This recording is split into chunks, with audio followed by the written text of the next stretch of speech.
it up. It's the Record Machine with your host, Jimmy Hall. Got something to tell you, baby, better sit down. Didn't see that boy when I got out, and I dented your truck. I feel so bad. Ran to the mall just to try to forget. Spent too much money trying to forget the dent, but I found some shoes, and it helped a little bit. 'Cause I'm your woman and I feel so bad.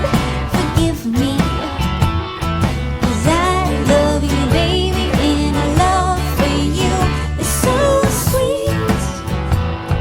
I know you love your truck, so I will do whatever.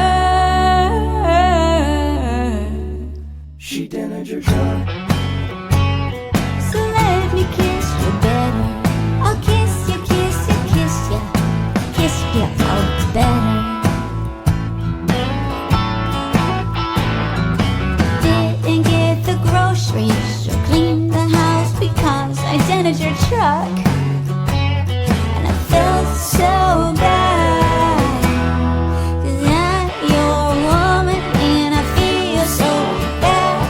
Forgive me, 'cause I love you, baby, and my love for you is so sweet. I know you love your truck, so I will do whatever. Oops, She dented your truck. sorry. So let me kiss you better. I'll kiss you, kiss you, kiss you, kiss you all better. Let me rub your back, take off your shoes, just sit back in your chair. Let me make your favorite dinner, and my fingers through your hair.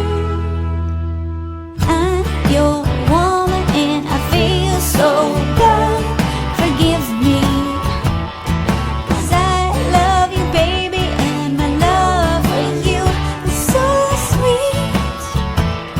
I know you love your truck, so I will do whatever. She dented your truck. Sorry. I'll kiss you, kiss you, kiss you, kiss you all better.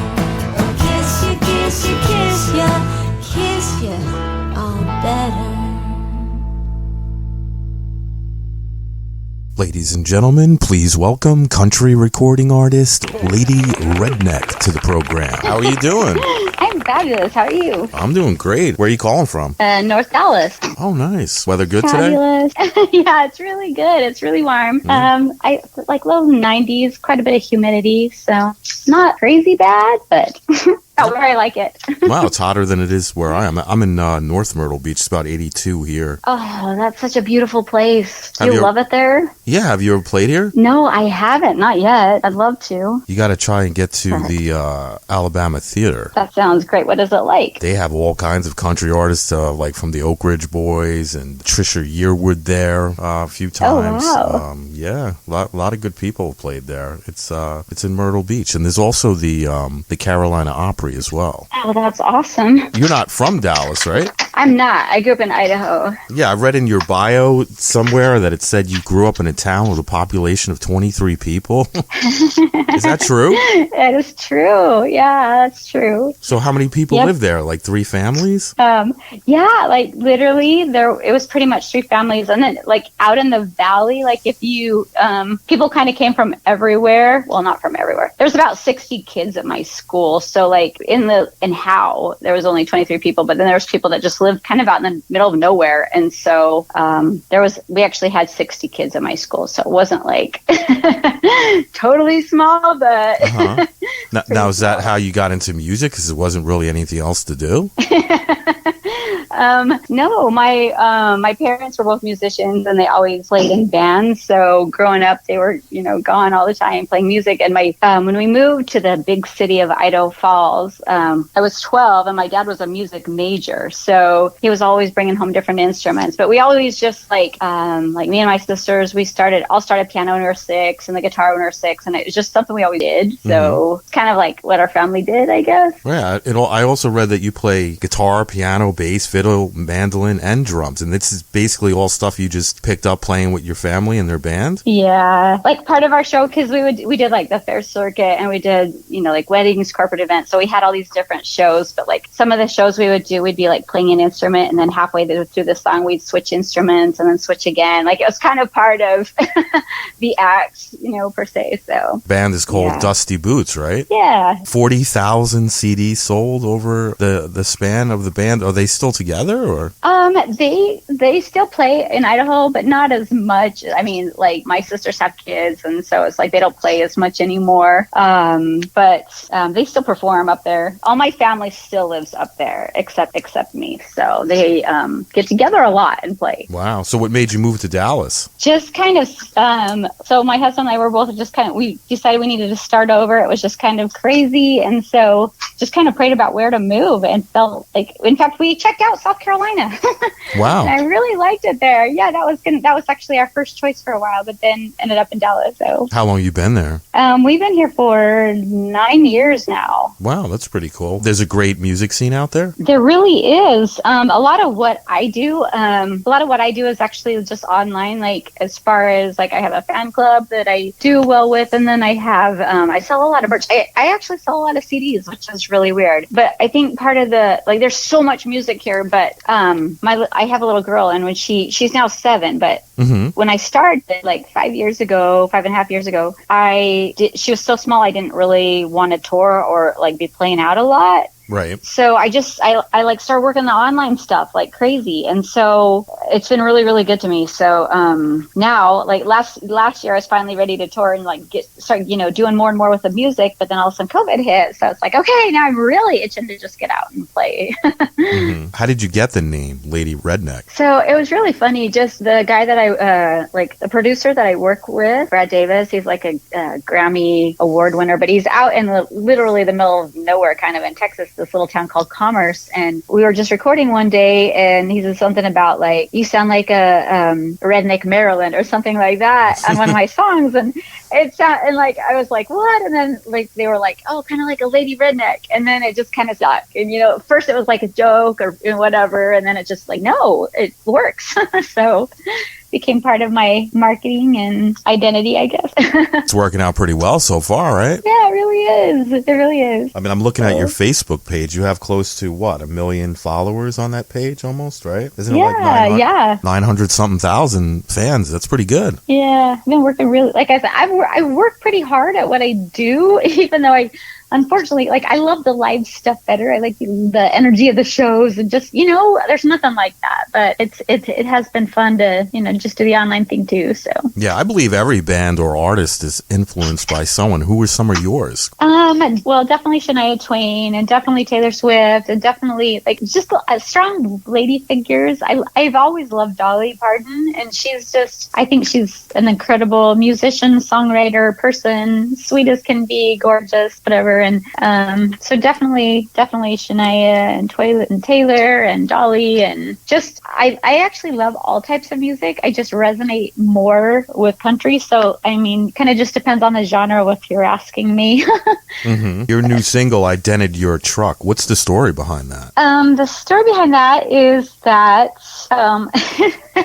well, I write all my songs based on something that really happened. And so right after I got married, it wasn't long after, and I was driving my husband's truck, and we lived up in Utah, and it was like really snowy, really muddy, and I thought that I'd hit something. I thought I'd hit this pole, but like when I got out and looked at his truck, like his truck was so dirty, I literally didn't see anything, and I didn't see a dent or anything. So I was like, oh, thank heavens. Like, you know how like you can kind of bump something and it doesn't really show up? You know what I'm talking about? Exactly. I think I thought that was the case. And then, so I didn't say anything. And then it was like a couple weeks later, my husband actually washed his truck, and then he comes home and he was like, it's like, what the heck? I was at the store and somebody must have like hit and run my truck. I got this huge dent in the side. And I was like, and I went out and I looked at it and I could see the color of the paint and I knew what color that pole had been. I was like, oh, dang. And so I didn't tell him right off. I just like waited a couple hours till I had like the courage. And then I just told him and cried and apologized profusely. And so that was kind of the story behind it. I felt so bad. Did you break out the acoustic guitar and admit it in a song or something like that? I dented your truck? You know, play a few chords? Oh, no, nothing like that at the time. No, but I like probably right before I wrote that song, I think it was about 4 months ago now, I never, like, knock on wood, but I'm a good driver and I usually don't have any issues. And I actually had hit with my truck, I had actually hit a pole, and it just brought all those feelings back and all of the stress behind it. And that's what encouraged me to write the song. I was like, oh, shoot. Well, so. I guess it was worth denting his truck, right? Because the song is becoming a pretty good hit right now, right? Yeah. So I guess it was worth it. Did he ever fix it? Yeah, he did. That's good. That's pretty cool. Yeah. Yeah, I'm going to feature that song in the podcast, as well as another one that Michael sent me, Kiss Me. Now, that's a cover of the Sixpence awesome. None the Richer, right? Yeah, that's right. What made you cover that song?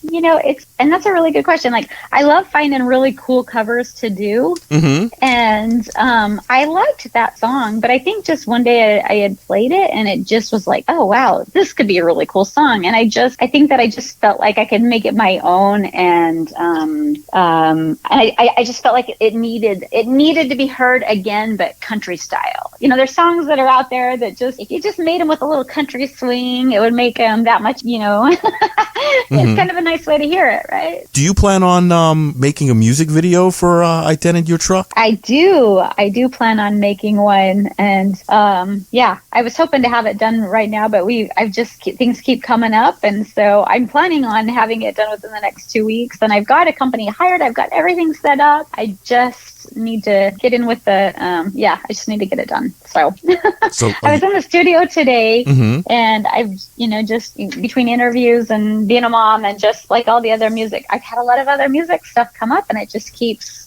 anyway, so I just haven't got it done yet, but you will see one soon. So you were working on a new song today, right? I was, yeah. It's confidential, I guess, right?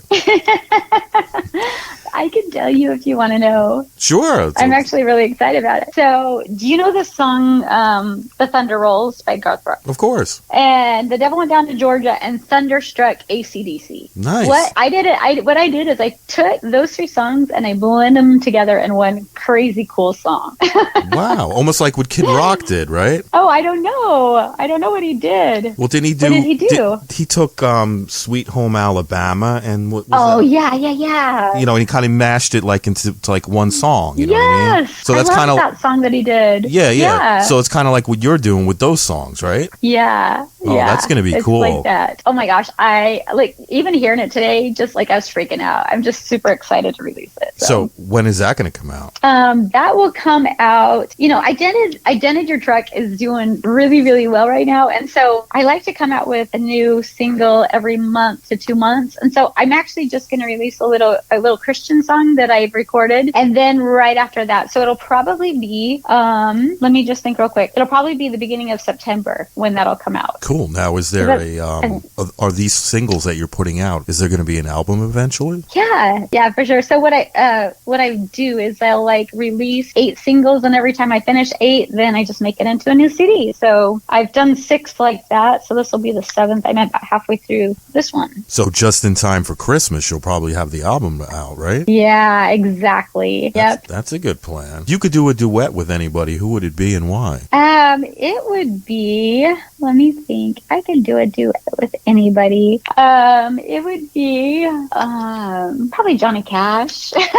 That would be pretty cool. I just think he was so unique and so individual, and just, he just had his own thing going on, and he's just awesome. So I would love to do a duet with him. So nice. Now you did a cover song of his, right? I Walk the Line. I did. Yeah, I did. That came out pretty cool. Yeah. Thank you for saying that. I really appreciate it. Yeah, it was really fun to do. Yeah, you got some pretty cool videos up on your YouTube page. That's where I seen it. Oh, cool. Yeah. Where did you get the sample of his voice in the beginning? Is that an impersonator? Yeah. So, this is the craziest thing. Okay, so the guy that produces my music up in Commerce that I was talking about, Brad Davis, he toured for years and years and years with Marty Stewart. Well, Marty Stewart married Johnny Cash's daughter, and so quite often when Marty would tour, Johnny would tour with them too. So Brad hung out with those guys a lot, and has all these stories of Johnny Cash. And he just, since he hung out with them or whatever for a while, he learned how to talk just like Johnny Cash. So anyway, we kind of had decided to put that at the beginning of of the song, and it was so fun. It sounds just like him, though. Well, it's funny because we'll tease people and we're like, Johnny Cash introduced me, and they're like, really? And then I know that they're not really a Johnny Cash fan, because I'm like, if you knew that he wasn't here anymore, then you would have known. Right. Yeah, I mean, it's like, do the math. I mean, he wasn't alive, So it's exactly. But it's still pretty cool, though, right? Yeah, I think it's pretty cool. Now, is that released on any album that you have, or? Yeah, let me think. Which one was that on that? I think that was on my Duct Tape My Broken Heart CD. So probably my fourth album. Wow, that's pretty cool. Yeah. Do you have a website you'd like to promote? Sure. Yeah. So LadyRedneck.org is where fans can sign up on my email list, and they can listen to all my music and stuff. But the LadyRedneckMusic.com has tons of t-shirts that I've designed. It has, all my CDs on there. It has posters. It has literally everything from flip-flops to beach towels to bags, hoodies, whatever. So awesome. Is there anything you'd like to mention that we didn't talk about today? Just how grateful I am for the fans that I have, because they are the ones that help me record. They help set up gigs. They're just awesome. I feel like I've got just awesome friends and fans that just are really supportive, and I'm just that I'm grateful. That's awesome. I'm grateful to them. So, yeah. Well, Stephanie, I want to thank you for chatting with me today, and I want to tell you I really love the new single, I Dented Your Truck, and I look forward to hearing more great stuff from you in the future. Oh, thank you so much. I really appreciate that. That's really nice of you. Thank you. Yeah, and anytime you want to come back on, just get in touch with Michael and we'll set it up, all right? Okay, sounds great. I'd love that. Thank you. All right, well, you take care now, all right? All right, you too. Thanks. Bye-bye. Okay, thanks.